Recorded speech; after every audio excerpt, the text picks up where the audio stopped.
Eu vou botar, depois eu vou gravar de novo essa parte do início, tá? E eu vou postar para Aham, você. não, que é bem interessante também, quando tem alguma dúvida, assim, eu costumo Nossa, não voltar botei. lá e dar Quem uma é que olhadinha. falou? Quem é que tá falando? A Simone. Simone. Obrigado, Simone. Meu Deus. Simone. Primeira vez que eu não coloco uma aula para gravar. Perdi o costume. Isso que da manhã eu coloquei. Mas então tá, a partir de agora tá gravando, tá? Então essa primeira parte eu vou gravar depois de novo, tá? Para que vocês não percam Tá. Uhum. isso gravado. Acho que é fundamental, tá? Ok, pessoal. Até a volta do intervalo.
Olá, pessoal.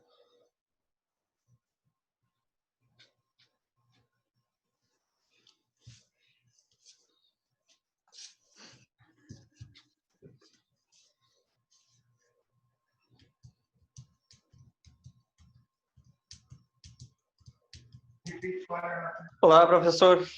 Olá.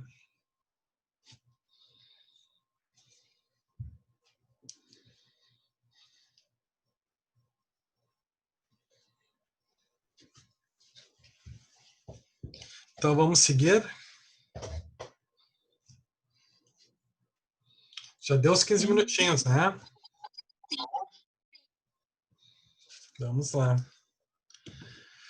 Pessoal, até fui olhar, porque a colega falou da teoria dos andaimes.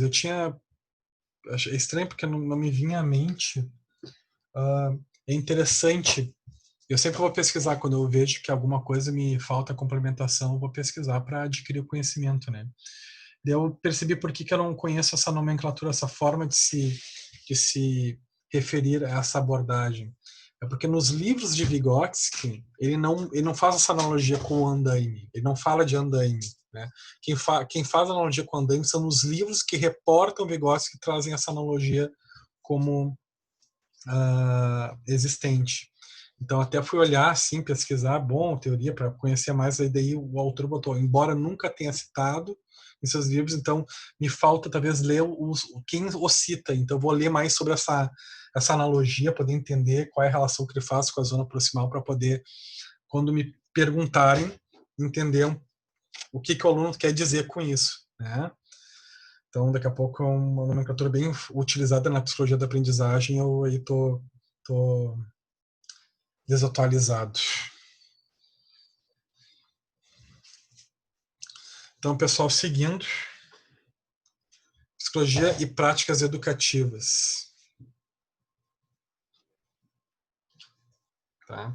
Então, agora a gente vai tentar entender, dentro da psicologia da educação, o que a gente trabalha e, principalmente, também a gente vê a distinção entre psicologia da educação, psicologia escolar e psicologia do ensino. Tá? E fazer a distinção entre elas. Psicologia da educação engloba a psicologia do desenvolvimento, da aprendizagem social e da personalidade. Quando a gente fala em educação, a educação ou psicologia educativa ela é extremamente abrangente.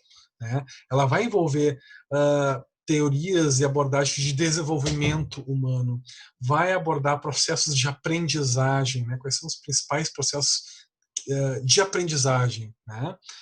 Questões sociais, né? Questões da relação dialética do sujeito com a sua comunidade, com as instituições, e também questões de personalidade, né? Como a personalidade, as características do indivíduo vão refletir no seu processo de construção de conhecimento. Então, qual é a finalidade da psicologia da educação? É criar um conhecimento específico com relação aos processos educativos, utilizando os princípios e as explicações da psicologia como instrumento de indagação e de análise. O objeto de estudo é o sujeito inserido no processo ensino-aprendizagem. Então, a ideia é que é utilizar um conhecimento, né, baseado em princípios, né, dentro da nossa área da psicologia, para a gente poder entender e refletir sobre os processos, né, de desenvolvimento, da aprendizagem, da relação dialética do indivíduo com a sua sociedade e da personalidade do indivíduo dentro do ambiente de construção de conhecimento. Os psicólogos educacionais desenvolvem seu trabalho em conjunto com os educadores, de forma a tornar o processo de aprendizagem mais efetivo e significativo para o educando, principalmente no que diz respeito à motivação e às dificuldades de aprendizagem. Né? Então, a gente vai atuar muito fortemente criando condições para criar um ambiente que seja reforçador, né? Que seja recompensador, né, para que a criança possa se desenvolver, tenha motivação para desenvolver, né, as suas habilidades e a construção do seu conhecimento, e também trabalhar resolvendo problemas que sejam intervenientes, barreiras para o aprendizado. A sua ação estará focada nas necessidades da criança na escola, no contexto escolar. né? E outras áreas onde as experiências escolares têm impacto, né? Seja na família, nas instituições, na comunidade. É bem amplo. Então, quando a gente observa a psicologia educacional, né, da educação, ela é extremamente ampla. Ela está relacionada muito com a parte de estudo sobre. É um estudo sobre as áreas, né, de desenvolvimento humano, da aprendizagem social de personalidade e a forma como esses conhecimentos adquiridos podem favorecer e auxiliar na motivação e resolver problemas relacionados à dificuldade de aprendizado.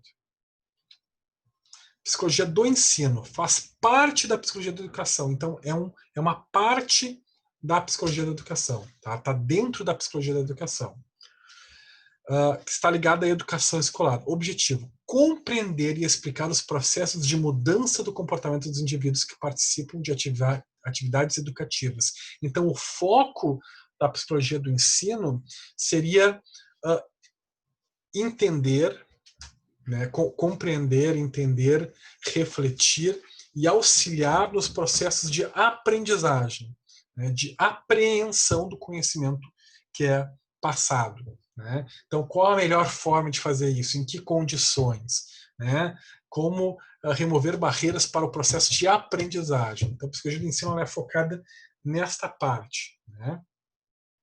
A psicologia da aprendizagem estuda o complexo processo pelo qual as formas de pensar os conhecimentos existentes numa sociedade são apropriados pela criança.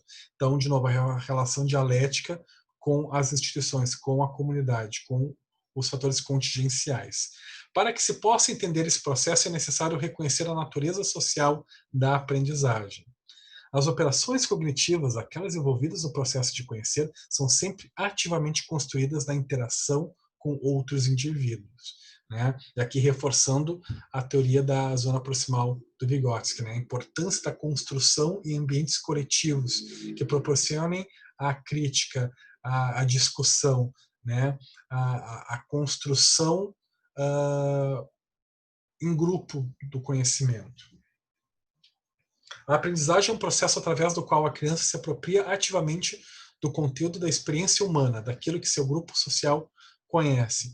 Então, claro que o aprendizado ele vai estar muito relacionado também com o contexto de onde a criança se desenvolve, né? O sujeito se desenvolve, né? Se o ambiente ele é reforçador, se o ambiente ele não é reforçador, qual é o tipo de forma de educação que é passada, se é uma educação mais livresca, se é uma educação mais libertária, né? Se é uma educação mais ideológica. Isso tudo vai influenciar na experiência dessa criança na construção do seu conhecimento.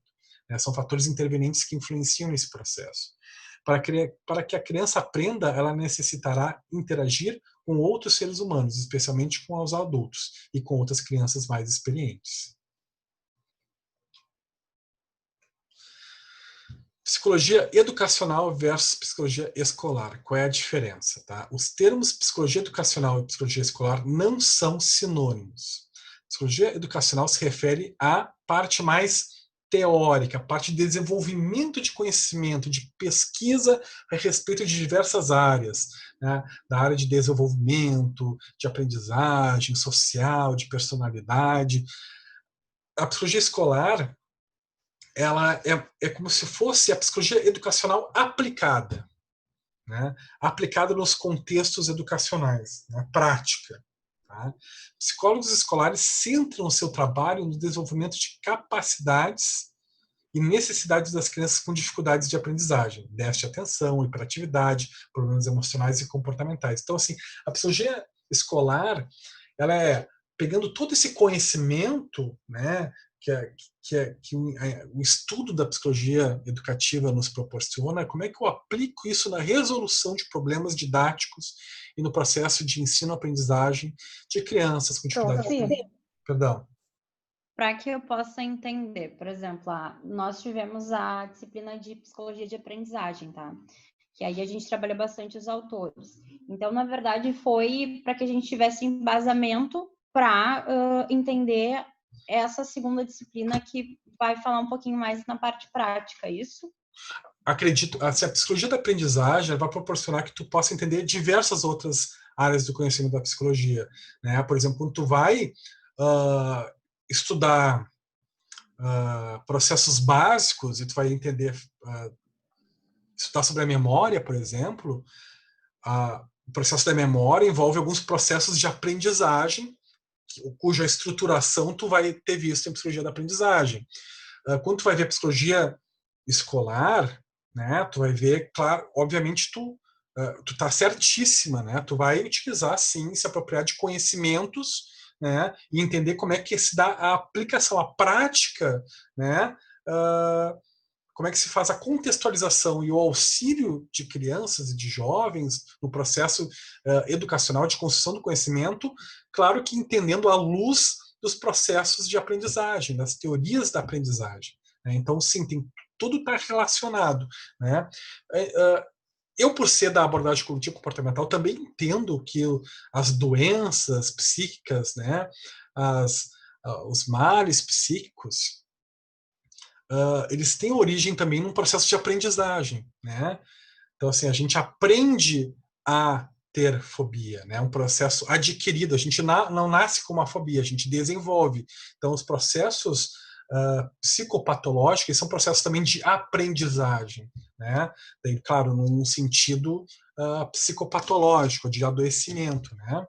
Então, tudo é construção, tudo é aprendizagem, tudo é teoria da aprendizagem. Ela se interrelaciona com tudo. E, claro, mais especificadamente, está muito relacionado com a psicologia escolar, que é a aplicabilidade de conhecimentos do desenvolvimento humano, da aprendizagem, que a gente vai aplicar no contexto, na realidade, de uma forma concreta, né, em situações intervenientes que dificultem o processo de aprendizagem das crianças no contexto escolar.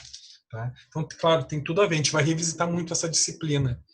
Tá? A gente vai conversar muito sobre esses autores. Entendi. Obrigada, prof. Psicologia da educação e psicologia de ensino. Tá? A psicologia da educação dedica-se ao estudo e análise dos processos de mudança de comportamento que se produzem nas pessoas como uma consequência da sua participação em situações educativas. O seu campo de trabalho e atuação é mais amplo do que o da psicologia de ensino. Então, a psicologia da educação, a psicologia educativa, ela vai trazer todo o entendimento dos processos que envolvem o aprendizado. E a psicologia do ensino, ela vai restringir isso à prática, né? A do ensino, ela se relaciona com a psicologia escolar, porque tanto o ensino ele é focado para o processo de aprendizagem, as didáticas, e isso também o psicólogo escolar faz. O psicólogo escolar ele vai atuar, né, dentro do ensino e também utilizando ferramentas de conhecimento e técnicas para auxiliar todas as instâncias, né, do processo de ensino, a instituição, os professores, os alunos, os pais, né, para auxiliar a criar ambientes que sejam reforçadores e remover barreiras no processo de ensino-aprendizagem. A psicologia aplicada à educação define-se a partir dos seguintes princípios. Conhecimento psicológico é o único que permite abordar as questões educativas de modo científico e racional. Tá? Então, claro, se a gente for considerar a psicologia da educação, a gente tem que partir de um pressuposto que a gente vai fazer isso à luz de abordagens e teorias existentes, estudadas, né? Conhecimentos científicos validados. O comportamento humano responde a uma série de leis gerais da psicologia que podem ser utilizadas para conhecer e explicar a ação das pessoas. Se eu falo que uma criança, se tu der uma estrelinha para ela toda vez que ela fizer uma conta certa, né, e de que dar estrelinha é um estímulo que pode aumentar a probabilidade dele remitir o comportamento de estudar e fazer as suas atividades do dia a dia e acertar, bom, eu estou usando uma teoria dentro da abordagem comportamental, que é do reforço positivo, né? Então, o comportamento humano, vou repetir, a gente utiliza, né, os princípios e as leis da psicologia para conseguir conhecer e explicar como é que as pessoas se comportam e como é que a gente pode manipular isso dentro do processo de ensino-aprendizagem. A psicologia da educação não é o tipo ou natureza do conhecimento. que opera, mas onde esse conhecimento é aplicado. Então, quando a gente fala de aprendizagem, quando a gente fala de reforço, quando a gente fala de processo de construção de conhecimento, as formas de fazer isso, desenvolvimento humano, isso a gente pode falar em qualquer área, em qualquer tipo de situação. Psicologia escolar, né, a psicologia da educação, ela é a contextualização do aprendizado, do desenvolvimento humano, né, das teorias, inclusive, da personalidade, né, das psicopatologias, dentro de um contexto, do contexto da escola, da instituição de ensino. Né? Como é que a gente entende isso dentro desta contextualização, dentro deste mundo, do mundo educacional? Como é que isso se manifesta? É igual? É diferente? Como é que isso acontece? A missão da psicologia da educação é selecionar os conhecimentos que podem ser mais úteis para entender e interpretar o comportamento das pessoas em situação educativa. A psicologia da educação, como disciplina ponte, renuncia ao reducionismo que caracteriza as explanações da psicologia aplicada à educação. Os fenômenos educativos não são apenas um campo de aplicação do conhecimento psicológico, mas instrumentos conceituais e metodológicos peculiares usados no âmbito da atividade humana. Tá? Então é mais ou menos aquilo que eu quis passar para vocês. A gente entende que a gente está falando de um campo do conhecimento, mas que a gente não está falando só sobre escola, a gente está falando sobre comportamento humano, sobre relações humanas, a gente está falando sobre comunidade. E, claro, como é que isso se contextualiza dentro do ambiente escolar. Né? Então, como é que a gente faz essa transição? Como é que a gente entende comportamento humano dentro do ambiente escolar? Será que o bullying na escola é diferente do bullying no trabalho? Né? Como é que esses fenômenos se manifestam dentro do ambiente da instituição de ensino? E como lidar com isso? Como trabalhar isso? Né?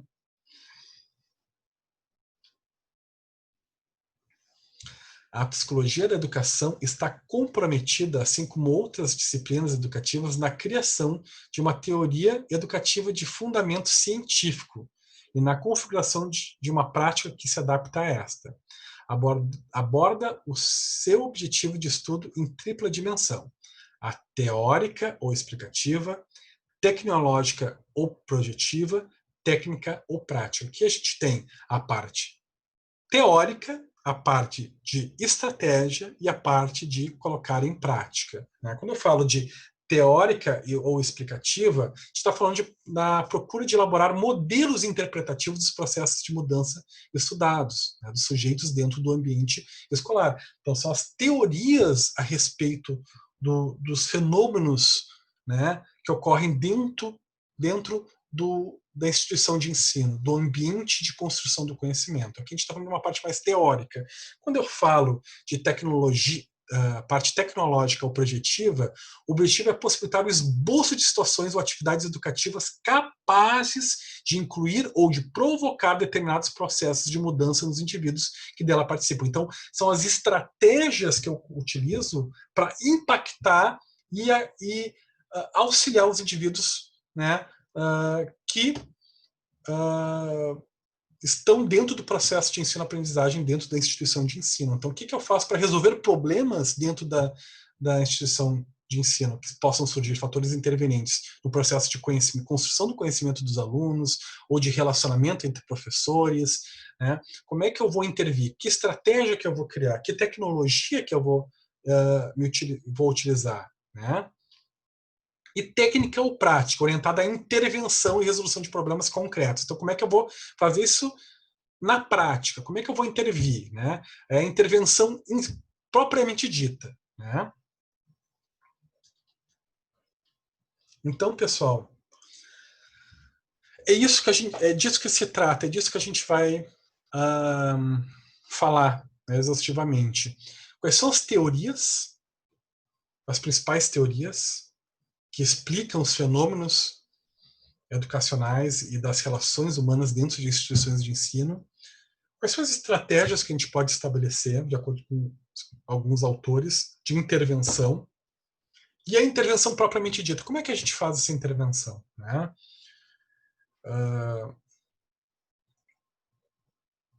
por exemplo, quando a gente falar de colégio de surdos, né, de colégio de instituição que trabalha com alunos que sejam surdos, né, ou mistas, qual é a teoria dentro da psicologia escolar, educacional, né, qual é a teoria dentro da psicologia educacional que fala sobre como se dá o processo de construção do conhecimento de pessoas que têm deficiências auditivas?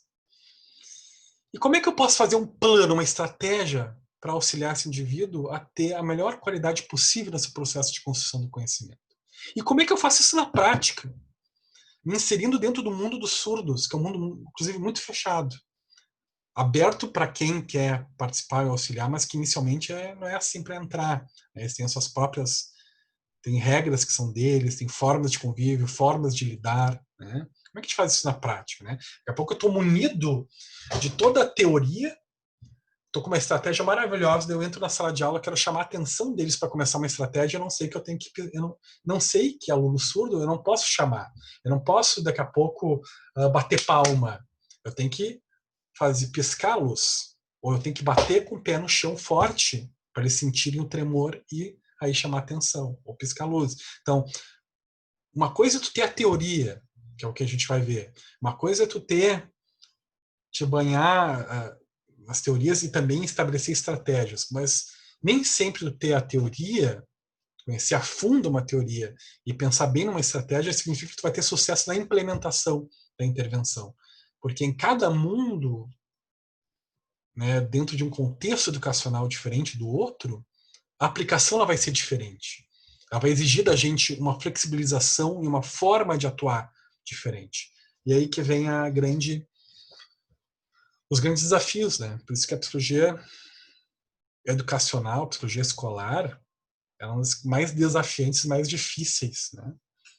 Porque de instituição para instituição, isso também varia da missão. Tu entra numa instituição que é católica, tu vai agir de uma forma, tu vai ter que fazer de uma forma. Daí tu entra numa outra que é evangélica.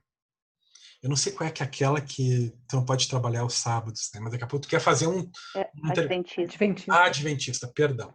Adventista. Então, daí tu faz uma... Não, que daí eu vou aproveitar, já como os alunos já estão com atividades no contraturno escolar, eu vou fazer uma atividade no sábado, chamar as famílias, aí só um pouquinho, não. Sábado, a gente não faz nenhuma atividade, porque é um dia para nós que não tem atividades, que é um dia que nós não exercemos nenhuma atividade. E como é que eu vou fazer isso nesse contexto? Cada contexto ele é extremamente idiosincrásico, ele é próprio, ele é singular, né? Então, vai ser uma disciplina que a gente vai refletir muito, a gente vai trocar muito, é uma disciplina que a gente vai mais discutir do que afirmar. A gente vai mais refletir do que trazer respostas, né? Então, vai ser bem bacana assim, essa construção do conhecimento junto com vocês. E a gente vai ter tempo para isso. Dentro dos conteúdos, a gente tem tempo para fazer, a gente vai conseguir dar... Não, a gente não está apertado de horários, né? A gente vai ter tempo suficiente. Tá? Até para trazer profissionais convidados, que eu pretendo também trazer. Tá? Dentro daquele nosso cronograma, dá para trazer alguns profissionais também para dar uma palestra de 1 hora. Né? Então, eu também estou pensando em trazer alguns profissionais da área que sejam bem conceituados, que possam também auxiliar a gente aqui.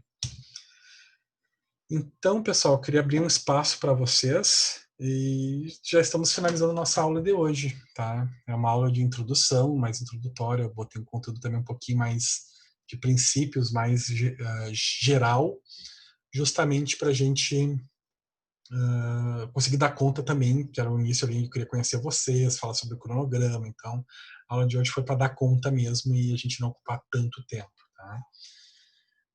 Então, e todas as aulas a gente vai ter um tempo bem bom, viu? Assim, do conteúdo que a gente tem para ver, a gente tem um tempo bem bom assim, para a gente poder ver o conteúdo, discutir, refletir. Né? Daqui a pouco a gente pode até pensar em fazer um seminário no final de cada aula, porque vai dar tempo, né? Para a gente poder refletir sempre sobre os assuntos, discutir. A psicologia escolar ela demanda, assim como a psicologia social, demanda muita reflexão, muito seminário, muita, né, construção. desta forma, assim. É a forma como mais evolui as aulas, é desta forma. Então, eu queria deixar o espaço para vocês, né?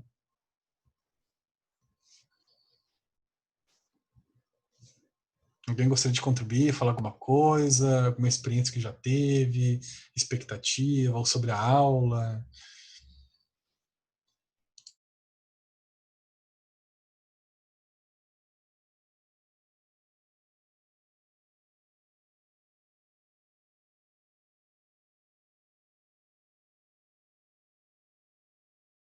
Como diria o Nelson Rodrigues, quando ele foi cronista da final da Copa de 1950, que foi no Brasil, e o Brasil perdeu a final para o Uruguai, de 2-1 de virada, ele colocou assim que no estádio fazia um silêncio ensurdecedor. Né? Então, às vezes, nas Mas aulas... a gente sempre ouviu que quando a gente fica no silêncio, ou a gente entendeu tudo, ou a gente não entendeu nada. Eu fico pro lado assim que foi uma aula tranquila, né, de bastante informação. A primeira, e como sempre, é que às vezes a gente esquece de apertar ali a teclinha do silenciar ou não, né, e fica te ouvindo e perde. Mas para mim ficou tranquilo, porque na realidade a gente botaste os principais autores ali que trabalham essa temática, né, e como tu disseste, nós vamos ter todo o semestre para fazer um estudo minucioso disso, né? Um estudo minucioso e destemido deste assunto, né? Vamos fazer com certeza, aulas boas aí, então para mim tá tranquilo. A carinha da Rosângela ali tá certo que sim, a Mônica acabou de concordar também, só com sorriso. Agora deixa eu só dizer que tem uma pessoa ilustre aí, né? Que para mim é, né, um que tá lá no Hospital Cristo Redentor, envolvido aí com os processos do SUS aí com a Covid, meu abraço para ele, né? Luiz Leonardo. Tem a minha admiração. Não sei se ele tá aí ainda, né? Ô, César, tô aqui. Oh, que alegria, hein, Léo? Tudo certo. Tá bom. E além de tudo, ainda consegue estar aqui no horário da aula, achar um tempinho para poder nos contribuir para a aula. Não, que legal. Bom. Não é fácil, né? Se ele não conseguisse, eu ia matar ele nesse semestre. Não, mas nesse semestre eu vou participar mais das aulas ao vivo do que assistir as gravações depois. Show de bola. A gente está no momento... E aí, Marina, muito calor no Rio, Marina? Aqui tá fresquinho. Ah, aqui tá quente, Marina. Aqui tá uns 25 agora. Aqui eu não sei, deve estar 21. Ah, pro Rio tá frio. É, mas eu não tô com frio. Tô com ar ligado. Olha aí. Marina, tu é gaúcha. Da onde que tu é, Marina? Me esqueci. São Paulo. São Paulo. Já tá, então. Se tu ligou o ar frio ou quente? Frio, né? Então tu tá mais gaúcha do que paulista já. É uma turma que, pela característica das pessoas que eu já conhecia, né, e das pessoas que eu estou conhecendo, que é uma turma, acho que uma característica bem da FAMAC, são turmas bem afetivas, né, alunos que se conhecem muito, que trocam muito, que tem uma questão empática. Quando eu vejo o César falando, valorizando a questão do Leonardo, ainda mais do Luiz Leonardo, ainda mais num momento que a gente está de pico, né, do Covid, e tá um momento bem difícil mesmo, e valorizar isso e chamar o colega, né, que para mim isso é uma valorização do César, né, a respeito do que o colega está passando nesse momento. E falar com a Marina, e perguntar como é que está no Rio, e saber que ela está no Rio, né, e isso é muita proximidade de vocês, isso realmente isso é bem característico das turmas daqui, eu não estava acostumado a ver isso. E que bom que vocês são assim. É muito bom trabalhar num ambiente assim. Mais alguma coisa, pessoal? Encerramos? Tá. Encerramos. Se cuide, uma boa semana. Eu vou gravar essa semana esse pedaço que ficou faltando. E já mando para vocês no grupo, tá? Eu vou mandar no grupo e vou deixar noite, cortado. Se cuida e uma boa semana para vocês. Tchau, obrigada. Boa noite, pessoal. Boa noite. Boa semana. Boa noite, pessoal.